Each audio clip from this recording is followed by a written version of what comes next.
প্রার্থী তুলে নেব। এখনো পর্যন্ত কিন্তু কেউ আমার প্রশ্নের কাউন্টার করেনি। আজকে এখানে দাঁড়িয়ে বলছি, এই দক্ষিণ 24 পরগনায় আমরা 4টে প্রার্থী দিয়েছি। কালকে বলছি শওকত মোল্লা সাহেবকে বলছি, আপনি দায়িত্ব নেন, মমতা ব্যানার্জির কাছে খবর পাঠান, অভিষেক ব্যানার্জির কাছে খবর পাঠান। নওশাদ সিদ্দিকীরা বলেছে যে আপনাদের প্রার্থীরা জিতলে বিজেপিতে যাবে না, এটা লিখে সই করে দিয়ে দিন, এই 4টে প্রার্থী নওশাদ সিদ্দিকী তুলে নেবে। সহজ তো তাদের জন্য। তাহলে বিজেপি আসবেই না তাদের ভাষাতে। যদি ওরা বলে আমরা ভোট কেটে নিয়ে আসছি, তাহলে আসবেই না, উল্টে আমি তৃণমূলের হয়ে প্রচার করব। কিন্তু একটা শর্ত আমার থাকবে, লিখে দিতে হবে মমতা ব্যানার্জিকে, যদি একটা প্রার্থী দল চেঞ্জ করে তাহলে মমতা ব্যানার্জি পদত্যাগ করে সরকারটা ভেঙে দেবে। করবে না, কারণ কি জানেন, অত বিশ্বাস মমতা ব্যানার্জি রাখতে পারছে না। কারণ অনেক অ্যাক্সিডেন্ট দেখলাম, নন্দীগ্রামের কথা বললো, তাকে নাকি মেরে ফেলার চক্রান্ত হচ্ছিল, কিন্তু কে মেরে ফেললো তার মুখটা এখনো দেখতে পেলাম না, কে হামলা করলো। তারপরে বর্ধমানে যাচ্ছিল, 200 স্পিডে গাড়ি নাকি ধাক্কা মেরে দিচ্ছিল। তারপরে শেষে যেটা দেখলাম, ওনার কপাল ফেটে গিয়ে রক্ত বার হচ্ছিল, এসএসকেএম-এর সিটে বসে ছবি শুয়ে তার ছবিটা শেয়ার হচ্ছে। তো আপনাদের বলে রাখি ভাই, আমার পিএসও আছে ইনি, তো জেড ক্লাসে আরো ভয়ঙ্কর ব্যাপার, এই যে আপনার সামনে আছে ভেস্তে দিত না, জেড ক্লাস যেটা কিন্তু সিএম, আরো বেশি সিকিউরিটি। তার বাড়ির মধ্যে কে ধাক্কা মেরেছে মমতা ব্যানার্জি এখনো জোর গলায় বলতে পারলো না, তার কপালটা কি করে ফাটলো। যদি তার বাড়ির কথা না, তার বাড়ির প্রতি তার কনফিডেন্স না থাকে, সেই 42টাকে কনফিডেন্সে রাখতে পারবে? এই মিস কল মারা তৃণমূলের প্রার্থীদেরকে আগে বর্জন করুন। আপনাদের এলাকায় 2-4টে করে যে তৃণমূলের বন্ধুরা আছে তাদের বলুন, হ্যাঁ তোরা তো বিজেপিকে আটকানোর জন্য তৃণমূলকে ভোট দিতে চাইছিস, এই মিস কল মারা সায়নী ঘোষ আগামী দিনে ভোট নিয়ে বিজেপিতে চলে যাবে না, দায়িত্ব নিতে পারিস? কারণ ও তো দুর্নীতি করেছে বলে তাকে নাকি ডাকছে, ও কালকে বিজেপিতে চলে যাবে। ওগুলোকে বলুন যে তোদের 3-4টে করে ভোট আছে, সেটাও নষ্ট করিস না, আয় আমাদের আইএসএফ এর পক্ষে দে, তোদের ও কথা বলবে। তোকে দেশ থেকে না তারা এনআরসি করে, তার এনআরসি বাতিলের জন্য চিৎকার করবে পার্লামেন্টে। সকলে ভালো থাকবেন, সুস্থ থাকবেন, আস্তে আস্তে এখান থেকে বিদায় নিন। ভাই এখানে আমার মনে হয় মিডিয়া সাংবাদিক বন্ধুদের কোনো কোশ্চেন আছে নাকি? আর একটা কথা, শাহজাহান শেখ সন্দেশখালীর মুকুটবিহীন সম্রাট শাহজাহান শেখ, মুকুটবিহীন সম্রাট, আজকে না সে কি করছে জেলের ভাত খাচ্ছে আর কাঁদছে। তাকে বলা হয়েছিল, আমি যতটুকু খবর পেয়েছি, তুই ধরা দে, শুনলাম এটাও সূত্র মারফত খবর পেলাম, বলেছিল আমি সুসাইড করে নেবো, আমি আত্মহত্যা করে নেবো, নিজের গর্দান নিজে কেটে নেবো, কিন্তু ধরা দেব না। কিন্তু ওকে বোঝানো হয়েছিল তুই ধরা দে, 1 সপ্তাহের মধ্যে তোকে বার করে নেবো। আমি আপনাদেরকে বলে যাই, কত সপ্তাহ কেমন জেলে থাকতে হবে আপনি আমি গুণে শেষ করতে পারবো না। তো শওকত মোল্লা সাহেব আর আপনার এখানে যারা কাইজার টাইপের আছে, আরাবুল সাহেব টাইপের আছেন, আর যারা এখন হই হই করছেন, আমি আবারও বলছি সৌজন্যতার রাজনীতি করুন, যাকে যার ভালো লাগবে ভোট দেবে। এই ভোটের জন্য মারামারি হানাহানিতে জড়াবেন না। দিনের শেষে আরাবুল সাহেবই জেল খাটবে, দিনের শেষে কাইজার সাহেব যাবে, দিনের শেষে শওকত সাহেব যাবে, আর বড় নেতারা এসি রুমে বসে থাকবে। তাই আপনাদেরকে সতর্ক করে যাচ্ছি, কোনো বেটা বাঁচাতে পারবে না জেলের ভাত খাওয়া থেকে, কোনো বেটাদেরকে বাঁচাতে পারবে না। যদি এত সাহস থাকে, শওকত মোল্লা সাহেবকে বলবো, আপনার মমতা ব্যানার্জি যদি আপনার হয়ে কথা বলে, আপনার নামে যে নোটরিয়াস ক্রিমিনাল লেগে আছে, আজ 3 বছর হতে যাচ্ছে, এটা তুলতে পারলেন না কেন মমতা ব্যানার্জিকে দিয়ে? অত সহজ নয়। মমতা ব্যানার্জি নওশাদ সিদ্দিকীর সাথে লাগে না, মাইকে অনেক কথা বলে বারবার বিজেপির টাকা নিয়েছে। আর আমি বলি, মমতা ব্যানার্জি যদি সাহস থাকে, কত টাকা নিয়েছে একবার বলে দেখা। যেমন শওকত মোল্লা একবার মুখ ফসকে বলেছিল, ওকে কোর্টে নিয়ে গিয়ে বসিয়ে রেখে তাকে জামিন নিতে বাধ্য করেছি। মমতা ব্যানার্জিকেও দেখবেন আগামী দিনে কোর্টে যেতে হচ্ছে। ওদের নেত্রী আমার সাথে লাগে না, শুধু বলে বেড়ায়, কি বলে বিজেপির কাছ থেকে টাকা নিয়েছে। আর আমি কি বলি, কত টাকা নিয়েছে এটা বলুক, কত টাকা নিয়েছে একবার বলুক, এই বেশি কিছু বলতে হবে না, চাই 10 টাকা হোক আর যতই বলুক, শুধু সংখ্যাটা একবার বলুক। একবার বলে দেখতে বলবে না।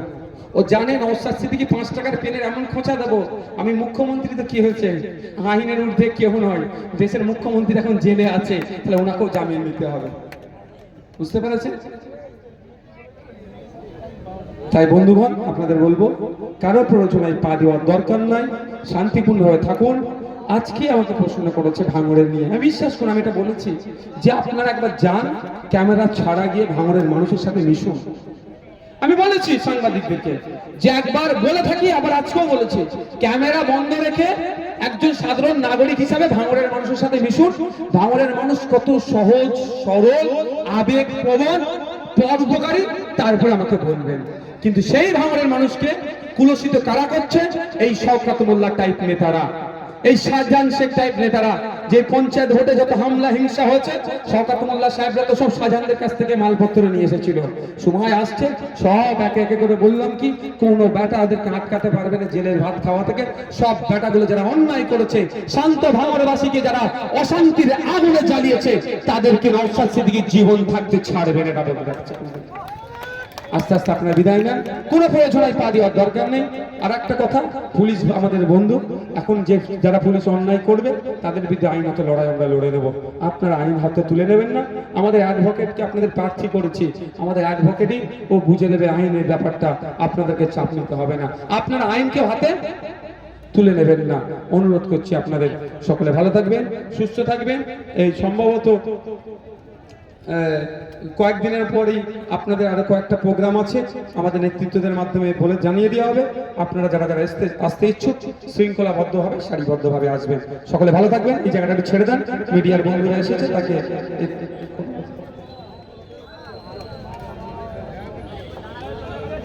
মিডিয়া বন্ধুদের জন্য একটু জায়গাটা ছেড়ে দেন। আপনারা এটা সরিয়ে দেন ভাই, মিডিয়া বন্ধু ছাড়া আপনার একটু দাঁড়ান। এই মিডিয়া বন্ধুদের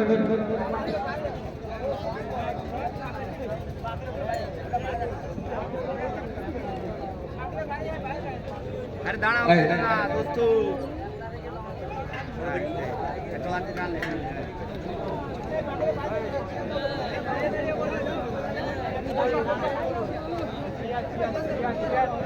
এখানে আসবে, এইটা এখানে আসবে, মালিক ভাই আমাদের যারা বাবু নিচে ক্যামেরা এখানে লাগবে না, ওটা লাগবে না, লাগবে না। এই অঞ্চলে ঠিক আছে, এই অঞ্চলে যারা নেতৃত্ব আছে বলো ভাই কি আছে না,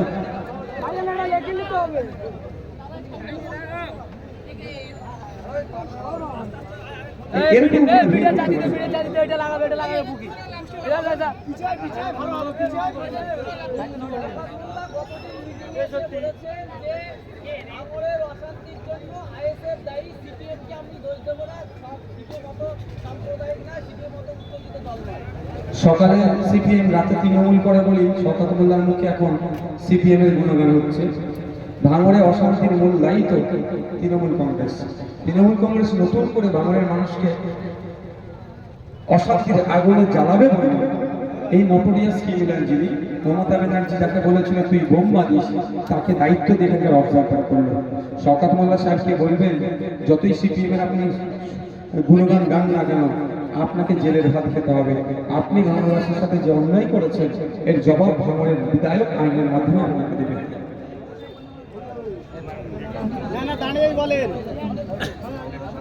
একটা চেয়ার ভাইজান এই টাকাও আর কোটা চেয়ার টাকাচ্ছে বারবার বলো না ভাইজানের গরম আর কোটা চেয়ার ভাই যাচ্ছে মোটা হয়ে গেল ভাইজান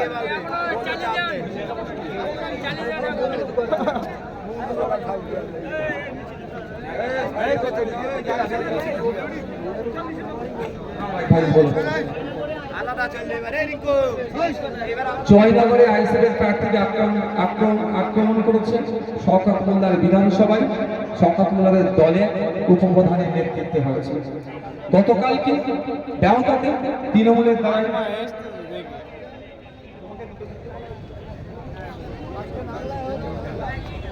নাংলাতে থেকে শুরু করে আজকে ডায়মন্ড হারবারে তৃণমূল আইএসএফকে বোম গুলি পিস্তল দিয়ে রোখার চেষ্টা করছে। আইএসএফ সত্যের ঝান্ডা নিয়ে এগিয়ে যাচ্ছে, সমাজ ব্যবস্থা পরিবর্তনের জন্য এগিয়ে যাচ্ছে। সুতরাং ওই বোম গুলি পিস্তলকে তোয়াক্কা না করে এগিয়ে যাচ্ছে। ওই বোম গুলি ধমকে চমকে মিথ্যা কেস দিয়ে আইএসএফ আটকাতে পারে না। হ্যাঁ, ওই তো একজন মহিলা পুলিশ কর্মীকে আক্রান্ত করছে তৃণমূলের ওই দুষ্কৃতী বাহিনী। শওকত মোল্লা সাহেবের নেতৃত্বে মানে তার ইনস্ট্রাকশনে হয়েছিল, প্রতিদিন হয়তো দেখা যাবে। কারণ শওকত মোল্লার বিধানসভা এবং ওখানকার যে উপপ্রধান আছে শওকত মোল্লার খুব কাছের মানুষ।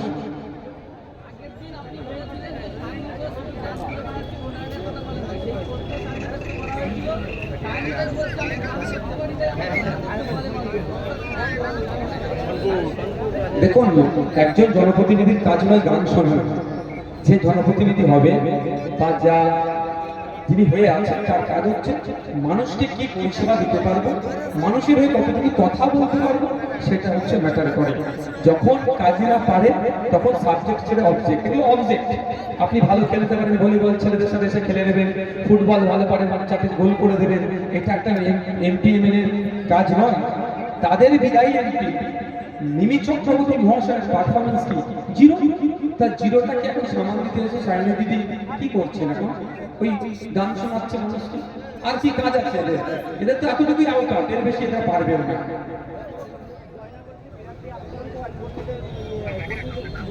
কর্মী প্রার্থী রেডি আছে, মারবে রাধা চান করে দিয়ে হবে। এই ভাঙড়ে এমন কোন আইএসএফ এর দায়িত্বশীলেরা আছে, খুব কম আছে, তারা জেল খাটেনি। তো কি হচ্ছে? আটকে রাখতে মুড়িমুড়কির মধ্যে কেস দিয়েছে। আমরা কি বলেছি? যত ওরা কেস দিয়ে দিয়ে হাঁপিয়ে যাবে, আইএসএফ কর্মীরা মার খেয়ে কেস খেয়ে জেল খেতে হাঁপাবে না।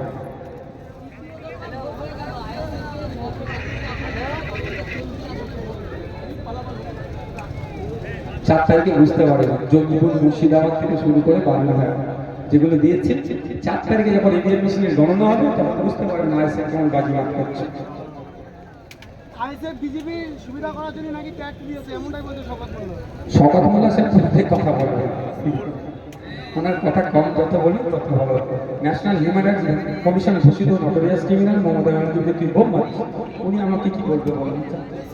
ও 2021 সালে 2019 সালে শওকত মোল্লা সাহেবরা কি করেছিল? 2019-এ বিজেপিকে 18টা দিয়ে নিয়ে এসেছে, আর 2021 সালে 77টা গিফট করেছিল। এবারে কথা বলছি, এবারে কটা সিট বিজেপি তৃণমূল পার্টিরা ভাগাভাগি করে নিচ্ছে। শওকত মোল্লা তো সিট ছেড়ে দেবে, খোঁজ নিয়ে দেখুন না। শওকত মোল্লা বলছে যে বুথ স্তরে যদি হার হয়ে যায় টিএমসি, তাহলে সেই সদস্য থেকে বাদ দেওয়া হবে, এমনটাই হুমকি দিচ্ছে।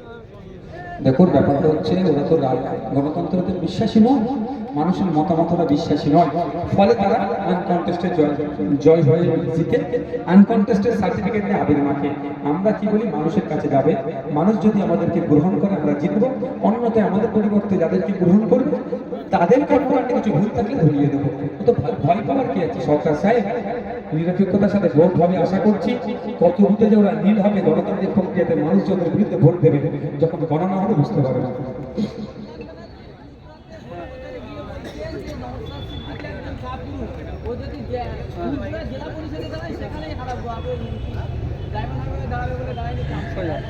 দেখুন, আজকে এই কল্যাণবাবুদের শব্দচয়নের জন্যই শিক্ষিত পরিবারের ছেলেমেয়েরা রাজনীতিতে আসছে না। আজকে এই কুণাল ঘোষদের শব্দচয়নের জন্যই শিক্ষিত মার্জিত পরিবারের ছেলেমেয়েরা তাদের ছেলেদেরকে রাজনীতিতে পাঠাচ্ছে না। কারণ এই ওই ধরনের মন্তব্য হচ্ছে। কাপুরুষ কি ভুলপুরুষ, তাহলে আমাকে কিছু কথা বলতে হবে। আপনারা আমার মুখটা, আমার ইমেজটা এখন বানিয়েছেন, বলতে পারছি না। যদি আমার খেলাধুলার বয়স থাকতো আমি উত্তরটা দিয়ে দিতাম। কাপুরুষ কি বীর পুরুষ থাকে? কাপুরুষ বীর পুরুষ চেক কিভাবে করতে গেলে চেক করতে হবে। ব্যাপারটা হচ্ছে ওদের অবাঞ্ছিত মন্তব্য কেন কোশ্চেন করেন? বলে কিছু বলে ফেললে এখানে বইও তো অনেক। আমি বলছি না, সিপিএম তো সারাদিন ওকে মাতাল মাতাল মাতাল বলে যাচ্ছে, আমি বলছি না ও মদ খাবে কি খাবে হ্যান খাবে আমার দেখার দরকার নেই। ওনার দায়িত্বটা কি উনি পালন করেছেন? উনি পালন করেননি। আমার প্রশ্ন হচ্ছে, যে দায়িত্ব দিয়ে ওনাকে পার্লামেন্টে পাঠানো হয়েছিল সেই দায়িত্ব উনি পালন করেননি। আমাদেরকে পার্লামেন্টে পাঠালে আমরা আমাদের দায়িত্ব পালন করবো। যেভাবে ভাঙড়ের মানুষ দায়িত্ব দিয়ে আমাকে পার্লামেন্টে পাঠিয়েছিল, শিক্ষা, স্বাস্থ্য, কর্মসংস্থান, কৃষকদের সমস্যা, আপনার লেদার কমপ্লেক্সের সমস্যা, হিমঘরের সমস্যা, বাস রুটের সমস্যা, 2 নম্বর ব্লকে বেড়াটা থেকে যদি আসতে চায়, বামনঘাটা থেকে আসতে চায়, কত তাকে ব্রেক জার্নি করে আসতে হচ্ছে, অটো ভাড়া দিয়ে আসতে হচ্ছে। আমি যে রুটের কথাগুলো বলেছিলাম, এই বিজয়গঞ্জ বাজার থেকে হাওড়া পর্যন্ত আমি রুট, এ ধরনের অনেক রুটের প্রস্তাব দিয়েছিলাম সরকারকে, কিন্তু অবদান তো সরকার করেনি। আমি আমার দায়িত্ব পালন করে নিয়েছি। বিধানসভায় নওশাদ সুগন্ধের সঙ্গে কোলাকুলি করে আর ভাঙড়ে এসে মোড়াকান্ডা কাঁদে মুসলিমদের জন্য। আমি শুধুমাত্র মুসলমানদের জন্য মায়ের কান্না কাঁদিনি, আমি বঞ্চিত মানুষের জন্য কাঁদি। সে দলিত, আদিবাসী, মুসলিম, যে কোনো বর্ণের মানুষ হতে পারে। ওই জন্যই তো বলছি বিধানসভা টিভি চালু করে দিতে। যে অপদার্থ এই ধরনের অপদার্থের মতো কথা বলেছেন, সেই অপদার্থকে বলবেন আপনারা বিধানসভা টিভি চালু করুন। ভাঙড়ের বিধায়ক বিধানসভায় গিয়ে চোখে চোখ রেখে মমতা ব্যানার্জিকে এমন কোশ্চেন করে উত্তর দিতে পারে না, মন্ত্রীদেরকে এমন কোশ্চেন করে উত্তর দিতে পারে না, সেটাও আমরা একটু দেখতে চাই। বিধানসভা টিভিটা চালু করতে বলবেন। ধন্যবাদ, থ্যাংক ইউ।